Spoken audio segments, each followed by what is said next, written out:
Hi again. Hi, I'm Miss Nuria, and I am back to talk about genres and poems.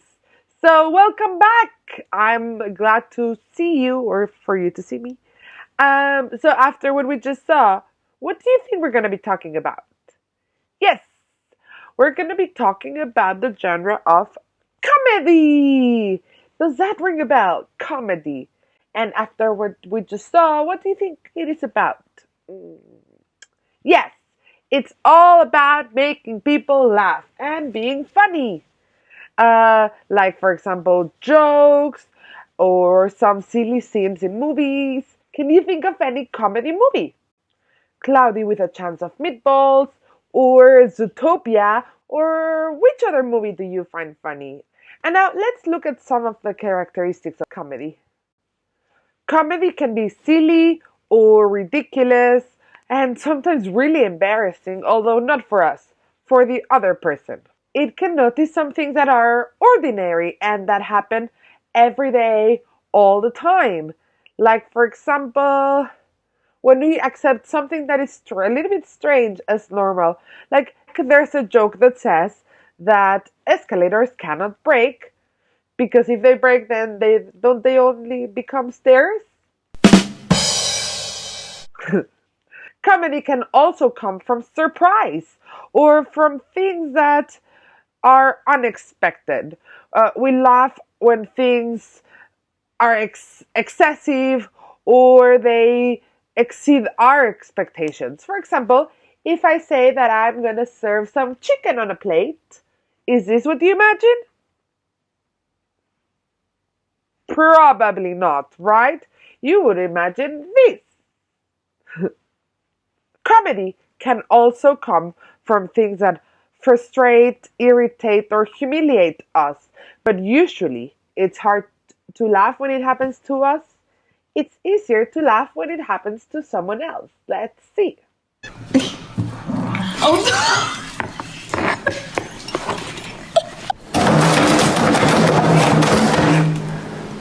oh.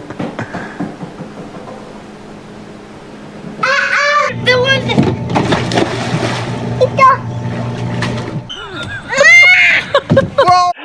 Well, I'd be really embarrassed if I was one of these people, but when I look at it, I find it quite funny. What is the use of comedy? Why does comedy exist? Well, there are several reasons why we enjoy comedy. One of them is because it's entertaining and it's just fun to watch. It helps us feel better. Yes, if you're having a sad day, watching a funny show or sharing a funny story is something that always makes us feel a little bit better.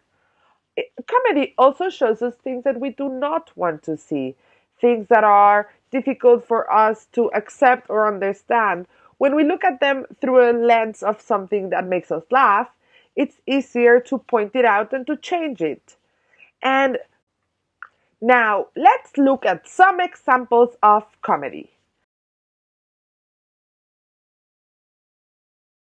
Number one, wordplay. Wordplay is when you play with the way words sound or the way words are structured and you can make a joke. For example, a very typical one is, why is 6 afraid of 7?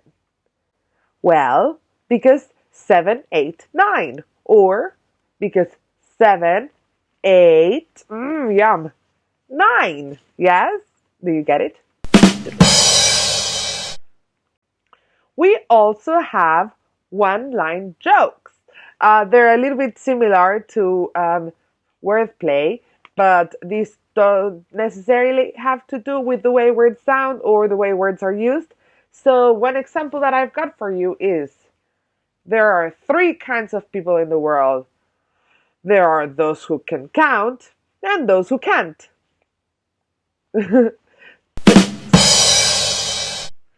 Continuing with the silly comedy, we have the physical comedy. And physical comedy, what does it sound like? Remember the last videos? Physicality? Yes! We use our bodies and our expressions to make people laugh. So let's watch a very short video of a movie called Singing in the Rain, in which one of the actors is really good at physical comedy and he's using his face. Make 'em laugh. Make 'em laugh. Don't you? All the... What? My dad?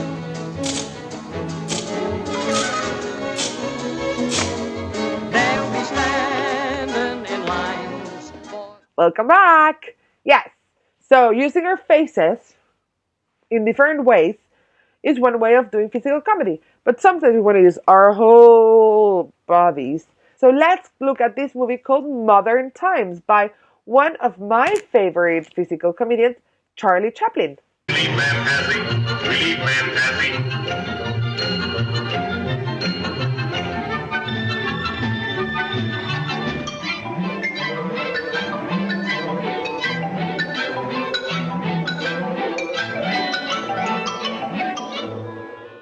What do you think Charles Chaplin was trying to criticize with this movie?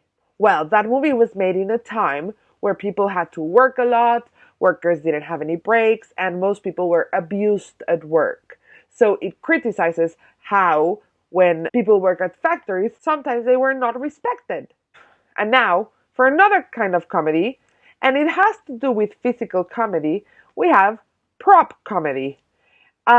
Prop comedy is similar to physical comedy, but it needs a specific thing that the actor is dealing with, fighting with. Usually it's bigger than we're used to, or it's smaller than we're used to.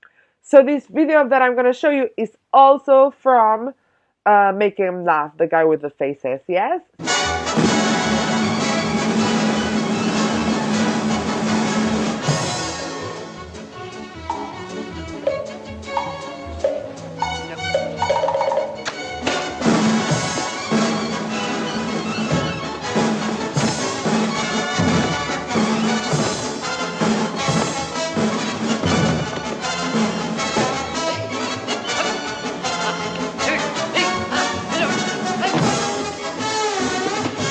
So he's fighting with the mannequin. He first uses it as a partner, then he uses it to fight, and that is prop comedy. And now we're gonna go to another kind of comedy, nonsense comedy, which is my personal favorite. And nonsense comedy is usually not making any commentary or anything, it's just to laugh. Cartoons, most cartoons are nonsensical, like I talked before about Cloudy with a chance of meatballs. So one of the characters that a lot of people like a lot and that is really nonsensical is SpongeBob SquarePants. So let's look at SpongeBob for a second. Is mayonnaise an instrument? No, Patrick, mayonnaise is not an instrument. Horseradish is not an instrument either. See, it makes no sense and we can't really translate his experience into our reality. And lastly, I want to talk about satirical comedy. And I selected this video from Wreck-It Ralph, where they make fun of all the princesses of Disney. And they talk about all the little things that are usually criticized about the Disney princesses. What kind of a princess are you? What kind? Do you have magic hair? No. Magic hands? No. Do animals talk to you? No. Were you poisoned? No. Cursed? No. Kidnapped or enslaved? No. Are you guys okay? Should I call the police? And I have to assume you made a deal with an underwater sea witch where she took your voice in exchange for a pair of human legs? No. Good Lord, who would do that? Have you ever had true love's kiss? Ew, barf. Do you have daddy issues? I don't even have a mom. Neither do we! And now for the million-dollar question. Do people assume all your problems got solved because a big, strong man showed up? Yes. What is up with that? She is a princess! So yeah, so now we've seen the Wreck-It Ralph, and as I was saying, this is satirical comedy. So, as you can see, satirical comedy, what it does is takes characteristics of things that we know and makes fun of them in a way that it is also maybe criticizing the way things are always the same with the princess movies. Now let's talk about structure. The structure of comedy has different ways in which it can go. Number one is the rule of threes. in which we make lists of 3, 1, 2, but the third one is a little bit different, and it makes the joke silly. Jellyfish are awesome. Cool, state-of-the-art jellyfish nets. Touch, Don't touch. Wow, the harpoon from Jellyfish the movie. touch. Don't touch. Look, Dr. Manowar, the guy who got stung by Big Lenny and lived. And now it only hurts when you touch it. Touch. Do I have to follow you all day? It is also called the zig, zig, zag rule. And also, comedy uses the structure of setup. So you explain the joke, you talk about it for a little bit, and then when the audience is engaged, you throw the punchline, and that's the funny moment. So let's go to our poem for the week and see if we can find the zig, zig, zag and the punchline. So here's our poem, and how many verses does it have? It has 1, I have a little, and 2 verses, and each verse has 4 stanzas. Let's read it together. I have a little frog. I have a little frog. His name is Tiny Tim. I put him in the bathtub to see if he could swim. He drank up all the water and gobbled all the soap, and when he tried to talk, there was a bubble in his throat. Yeah, so that's our poem. And I just want to make sure you know what gobbled the soap means.